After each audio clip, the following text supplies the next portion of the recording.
Hay una serie de iniciativas de ley, leyes aprobadas, reglamentos que ha hecho el actual gobierno en los últimos meses, consideradas represivas por los sectores de oposición en Nicaragua y también por parte de la comunidad internacional. Hoy vamos a conversar con un experto, un abogado y analista político, Bonifacio Miranda, quien ya nos acompaña. Justamente vamos a hablar de estas temáticas, también del reglamento a la ley de agentes extranjeros y otras reformas solicitadas por el Ejecutivo, esto de la ley espacial, entre otras cosas que están causando duda en la población nicaragüense, y muchos han tomado esta última que mencioné con bastante humor, pero ¿qué significa realmente? Me gustaría que empecemos por ahí porque es la que deja más duda a la ciudadanía. Bonifacio, bienvenido. Sí, gracias. Es un placer y un honor estar nuevamente con ustedes. Lo mismo digo. Sí, esta iniciativa de crear una secretaría para el tratado de los principios que deben reger las actividades de los estados en la exploración y utilización del espacio ultraterrestre, incluso la luna y otros cuerpos celestes, causó muchos memes en las redes sociales, ¿verdad? Sí. Pero analizando bien, este es un tratado que se firmó en el año 1967 en Washington, Estados Unidos, y está relacionado con el uso pacífico del espacio. Recordemos que en el año 63, 64, no recuerdo exactamente, el hombre llegó a la Luna y a partir de ahí se abrió la era espacial, y entonces había alguna preocupación sobre el tipo de uso que se le iba a dar al espacio. Entonces se firmó ese tratado en el 67, hace más de 50 años, y resulta que hasta 1917 se ratificó por Nicaragua. Entonces, 3 años después, ahorita ya estamos casi 4 años después, en el 21, el gobierno actual está tratando de darle forma a la participación de Nicaragua en ese tratado. Una de las cosas que el tratado menciona, por ejemplo, es que no se debe utilizar la luna ni los cuerpos celestes para fines militares, para no crear bases militares, para no crear usar armas nucleares, etcétera, etcétera. Y esto me estaba acordando porque la administración de Ronald Reagan presentó el proyecto de Guerra de las Galaxias, que era precisamente lo contrario a este tratado. Entonces, esta ley que está presentando actualmente, aunque cause risa, aunque sea motivo de muchos memes y de burla, en realidad está en el cumplimiento de un tratado, pues un tratado internacional. Pero ¿por qué en este momento? He escuchado distintos análisis e interpretaciones sobre esto, Bonifacio, donde incluso dicen que es peligroso porque le da la oportunidad o queda a discreción del gobierno el tener algún tipo de prácticas con gobiernos como el de Rusia y China. ¿Esto es cierto? ¿Es lo contrario? ¿Es falso? ¿Qué nos puede decir usted al respecto de estos análisis? Más bien diría yo que es lo contrario. Es un mensaje a Estados Unidos de que no se van a salir de ese tratado. Recordemos que recientemente China ya llegó a la Luna, al lado oscuro de la Luna, que nadie había llegado. Rusia siempre ha estado enviando cohetes, tiene mucha tecnología satelital al respecto. Y más bien creo yo que es un mensaje hacia el gobierno de los Estados Unidos de que no se van a salir de ese tratado y que Nicaragua no va a participar en nada que tenga que ver con el espacio y con las potencias que se están disputando el espacio interestelar. Entonces, ¿será algo para ganarse un poquito un voto de confianza de Estados Unidos en este contexto? Creo que sí, pero es una conjetura, ¿verdad? No lo podemos demostrar. Simplemente, ¿por qué se aplica 57 años después de ese tratado? ¿Por qué se le está dando forma? ¿Por qué Nicaragua va a comenzar a participar activamente en ese tratado? Pues tiene su explicación lógica y tiene sus diferentes interpretaciones. Pero nada que ver entonces con lo de China y no Rusia. Creo, o sea, no puedo afirmar categóricamente, pero más bien es lo contrario, porque este tratado se firmó en Estados Unidos, más bien fue una iniciativa de Estados Unidos para agrupar a la comunidad internacional alrededor de ellos en la conquista del espacio. Hablemos ahora de las otras iniciativas, las otras leyes, por ejemplo, la reglamentación de la ley de agentes extranjeros. ¿Qué podemos destacar de esto? Y también algo que recientemente se ha hablado es lo de la reforma, por ejemplo, que ya no debes estar solamente detenido 48 horas antes de que te acuse la fiscalía por algún delito, sino que se va a extender ese plazo hasta 90 días incluso. sin perjuicio de que tengas o no delito, puedes estar detenido este tiempo. Es la propuesta que existe. Ok, comencemos con la normativa de ley de agentes extranjeros. Por cierto, es extensa, son 18 páginas. Sí. ¿Qué te indica eso? Que hay un objetivo claro de la dictadura de precisar los detalles para que los organismos no gubernamentales no se escapen del cerco que les ha puesto. Tenemos que tomar en cuenta que estos ONG jugaron un papel importante en la rebelión de abril del 18 porque ante la ausencia de partidos políticos creíbles, la espontaneidad acudió hacia los ONG y estos apoyaron, crearon movimientos sociales, los financiaron y entonces evidentemente que la dictadura tiene un objetivo claro que es evitar que estos ONG tengan alguna incidencia en la campaña electoral. Entonces, ya existen controles para los ONG. Está la unidad de análisis financiero, por ejemplo. Aquí en Nicaragua no se escapa nada.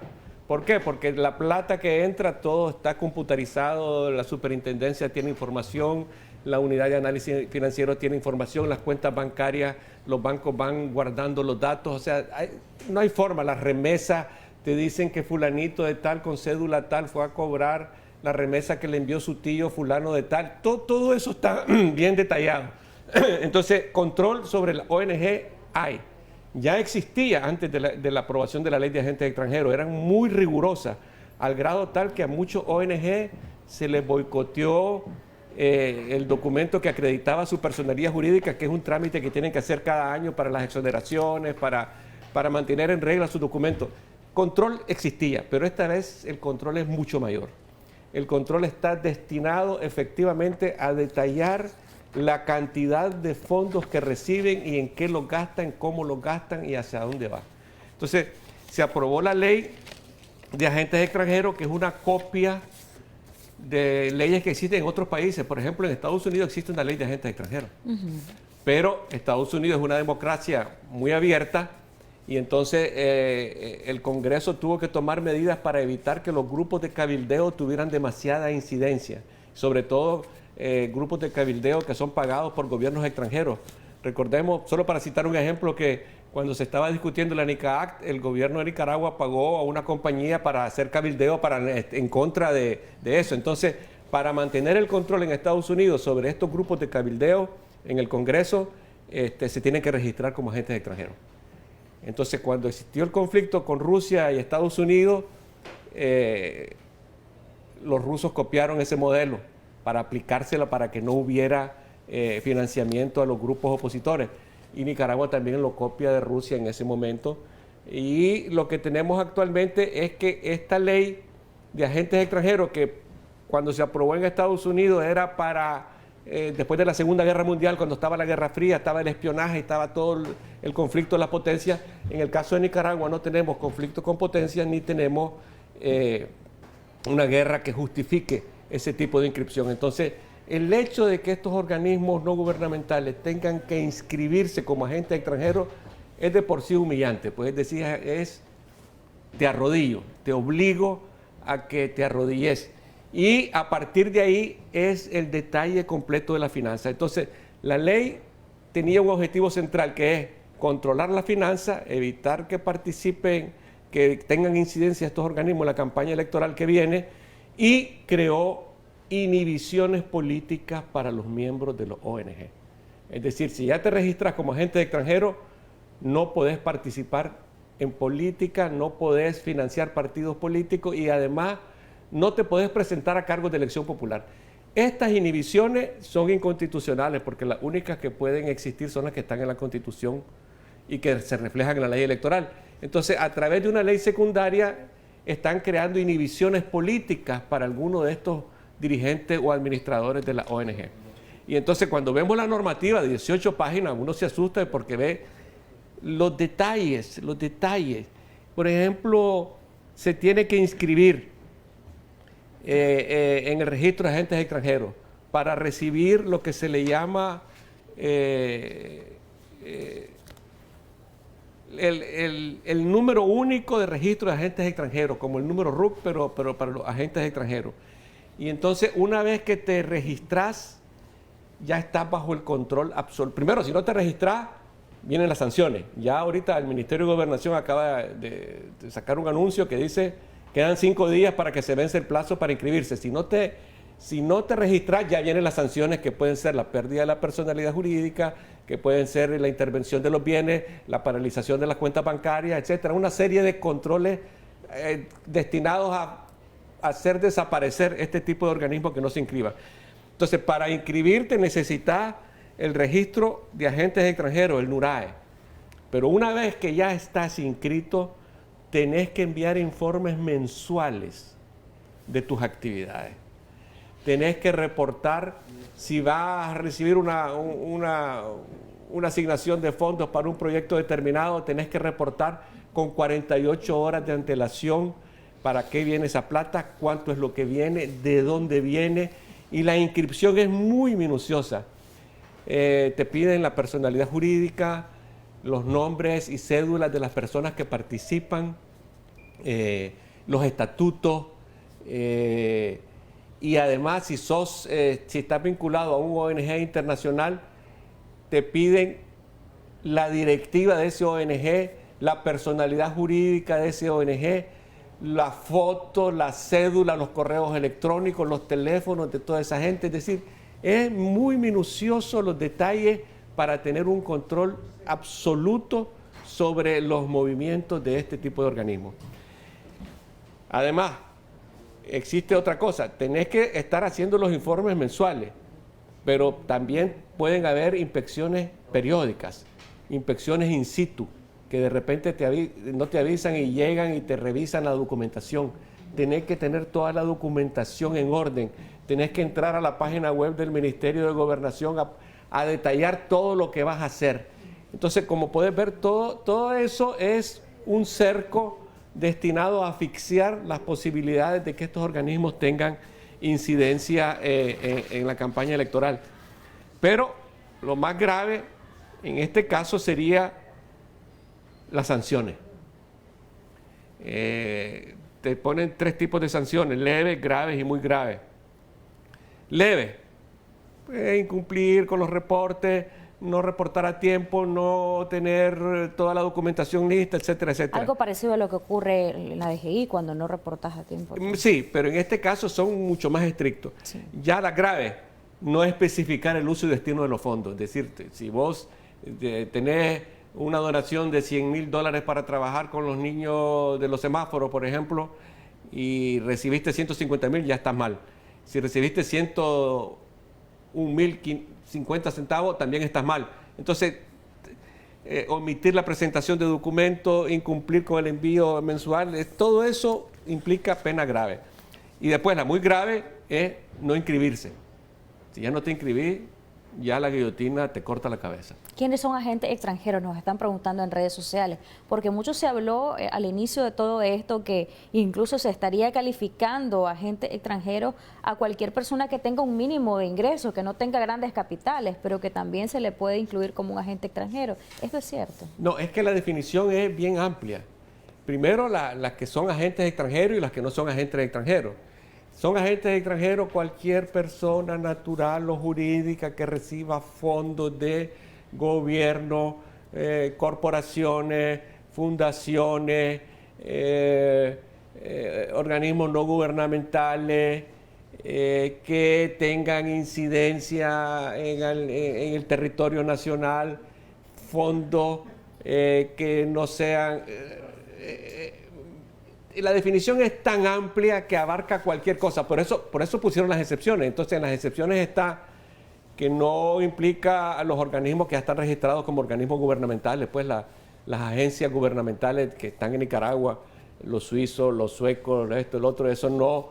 Las actividades relacionadas con el comercio y la exportación no. Las actividades relacionadas con los tratados de libre comercio no. Las actividades relacionadas con las empresas y los trabajos no. Pero por exclusión, fuera de eso, todo lo demás entra, es decir, fondos que puedan recibir. Por eso es que ahora van a regular hasta el envío de las remesas. Me imagino que van a poner unas cantidades máximas que puede recibir una persona. Si ya está recibiendo mensualmente una cantidad máxima, entonces ya sos motivo de alerta. Pero además esos datos ya lo saben. ¿Por qué? Porque todo eso lo controla la Superintendencia de Banco.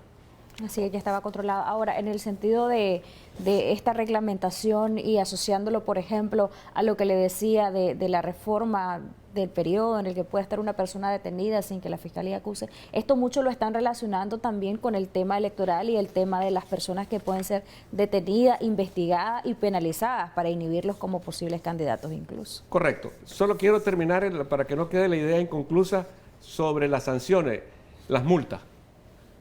Las multas son las leves de $300 a $2,000, las graves de $2,000 a $5,000 y las muy graves de $5,000 a $500,000. Es decir, son unas multas desproporcionadas, que una multa de $500,000 es prácticamente cerrar el Caramanchel, pues, y se acabó. Entonces, esto es parte de todo un andamiaje jurídico que la dictadura ha venido montando, sobre todo a partir del último semestre del año pasado y en el transcurso de este primer semestre. Se nota una premura, una prisa por montar una muralla jurídica para la campaña electoral, es decir, para tener todo bajo control. No, parece que no quieren volver a ser asustados por una rebelión, entonces ellos ya están controlando todo. Ok, pasemos entonces al otro tema, que es el que vos me preguntabas. El de el periodo de ampliación de la investigación. Miren, esto es grave, porque nosotros hasta el año 2008 teníamos un sistema penal inquisitivo. ¿Qué significa inquisitivo? En que primero te echaban preso con una simple denuncia y pasabas preso toda la investigación y todo el juicio, y hasta después o eras condenado o eras absuelto. Es un sistema inquisitivo, viene de la Inquisición, es de estar investigando y sin mayores posibilidades de defenderte ni de nada. Ese sistema fue abolido en el 2008 y existe ahora lo que se llama un sistema acusatorio, en donde primero tiene que haber una acusación bien fundamentada para poder iniciar un juicio. En otros países, por ejemplo Estados Unidos, que es el clásico, para enjuiciarte, primero no solo tiene que estar fundamentada la acusación, sino que también el juicio lo puede llevar en libertad. Como herencia del sistema pasado, en el caso nuestro, siempre existe aquello de que hay una denuncia e inmediatamente te capturan. Entonces la Constitución lo que dice es que una persona puede estar capturada por 48 horas por los órganos competentes, pero a las 48 horas tenés que ir al Tribunal de Justicia para que el juez decida. ¿Cuál es el problema? Que la Fiscalía está argumentando de que no tiene el tiempo suficiente para montar todo el expediente y todo. Para investigar, demostrar. Okay. Entonces, en primer lugar, lo que debe quedar claro es que no deben capturar a nadie si no tienen el expediente listo. Eso es lo primero. No deben de capturar a nadie. Deben investigar, incluso lo deben citar y le dicen, señor, usted está siendo investigado y sepa pues que estamos reuniendo pruebas en su contra, y entonces para que desde el inicio del proceso la persona que está siendo imputada pueda defenderse. No existe. En la práctica no se hace así. No, la práctica es la herencia del viejo sistema. Te agarran, te capturan, primero lo matamos y después averiguamos. Primero lo echamos preso y después vemos si es culpable o inocente. Entonces, también hay un problema, que es que efectivamente hay delitos complejos en que se requiere mayor tiempo. Por ejemplo, lavado de dinero, narcotráfico, se requiere mayor tiempo para la preparación de las pruebas. Eso es indudable. Y en muchos países de América Latina se ha solicitado precisamente la ampliación del periodo de investigación. Correcto. Lo que no se dice es que en esos países existe un régimen democrático, existe un Estado de Derecho, funcionan las instituciones y la persona tiene derecho a defenderse. Y en la mayor parte de esos casos, cuando se da ese periodo de ampliación de la investigación, aunque ya haya un proceso administrativo penal en su contra, esa persona está en libertad. ¿Cuál es el problema? Que la reforma lo que está planteando es que se le dé un periodo, primero que se tiene que presentar a las 48 horas. Hasta ahorita la dictadura no ha cumplido con eso. Nosotros conocemos casos de presos que han estado más de un mes y hasta después los presentan. ¿Por qué? Porque hasta ese momento están montando todo. Entonces no debieron haberlo capturado. Tendrían que haberlo dejado libre y notificar que le están siendo investigado y para que la persona pueda también aportar pruebas en su defensa y no necesariamente ir a juicio. Ok, en el caso que tenemos actual, capturan a la persona y entonces según la reforma que se va a aprobar, no sé si hoy o mañana, la Fiscalía tendría que solicitar en una audiencia de tutela de las garantías constitucionales que ya se venció el plazo de las 48 horas y que necesita mayor plazo para la investigación.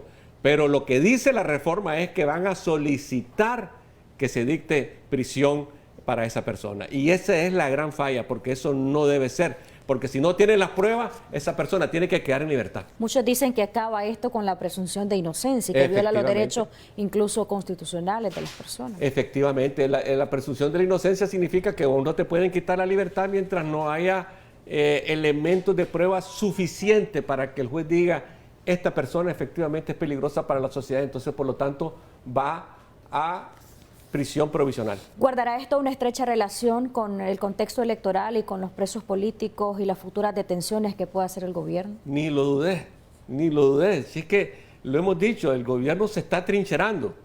Ellos actúan con un plan estratégico. Fíjense bien, en el 18 aplastar el levantamiento popular. En el 19 dar largas al asunto y no sacaron ninguna de estas leyes que están sacando ahorita. En el 20 ya comenzaron a sacar las uñas y los colmillos, ¿verdad? Y entonces ya en este segundo semestre comienza una carrera maratónica por aprobar leyes que le den mayor fuerza a las instituciones coercitivas del Estado. Si ustedes observan, todas las leyes que han aprobado últimamente es para que las instituciones represivas del Estado puedan controlar, reprimir y no sean cuestionadas. Incluso hay una iniciativa que leía hoy en un diario nacional que lo que busca es evadir las sanciones. Eso también es parte de todo este andamiaje jurídico del que usted ha hablado. Ok, para terminar el tema entonces de la ampliación del periodo probatorio. En América Latina efectivamente en algunos códigos hay ampliación del periodo probatorio, pero nunca violentando los derechos fundamentales del ciudadano. Entonces, si la Fiscalía va a solicitar periodo ampliación, entonces esa persona tiene que quedar libre o queda en arresto domiciliario según la peligrosidad o queda bajo algún control de presentarse, etcétera, no salir del país, cualquier medida cautelar, pero no quitarte la libertad. Entonces, la esencia de esa reforma que están queriendo aprobar es que van a cumplir formalmente con las 48 horas porque te van a presentar ante el juez, pero ahí nomasito le van a pedir, señor juez, dicte prisión para esta persona por el periodo de 15 días a 90 días más. Y ese es el error fatal, o mejor dicho, no es error. En realidad, ese es el objetivo central que ellos quieren, que es mantener a la persona presa mientras te montan el expediente. Ok, la pregunta era sobre... Lo de la evasión. Buscan cómo evadir las sanciones con una iniciativa que recientemente están tomando en cuenta esto para poder ir en la dirección de ese andamiaje jurídico del que usted ha hablado.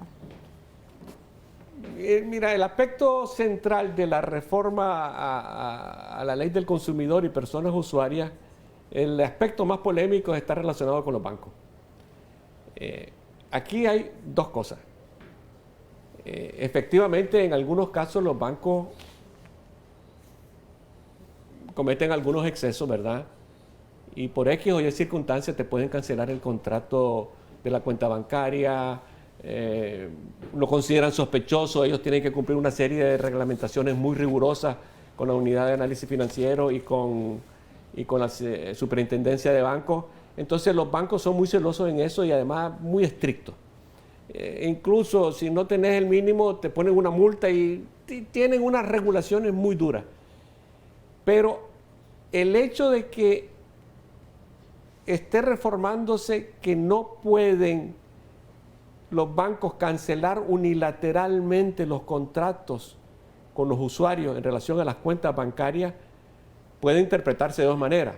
Uno, que quieren proteger realmente al usuario, ¿verdad?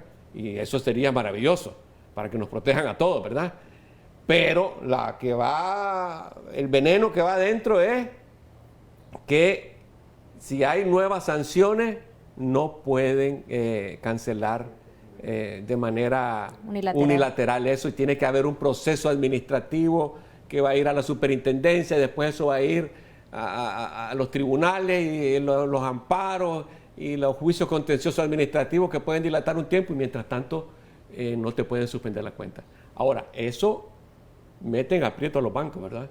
Porque los bancos tienen que cumplir con una serie de reglamentaciones y además tienen vinculaciones con bancos internacionales, que sobre todo el sistema bancario tiene su centro neurálgico en Estados Unidos, y entonces los bancos de Estados Unidos tienen que cumplir las leyes de Estados Unidos que te dicen que si esa persona está sancionada y el Departamento del Tesoro dice que nada relacionado con esa persona puede estar en el sistema bancario de Estados Unidos, entonces ellos le tienen que decir a los bancos nicaragüenses: lo siento, no podemos seguir haciendo transacciones. Los coloca entre la espada y la pared. Exactamente, no podemos seguir haciendo transacciones porque nosotros, las multas allá son multimillonarias, ¿verdad? Y entonces pueden haber muchas sanciones hacia ellos. Entonces eso va a crear un conflicto serio, porque los bancos ahorita sí van a estar contra la espada y la pared.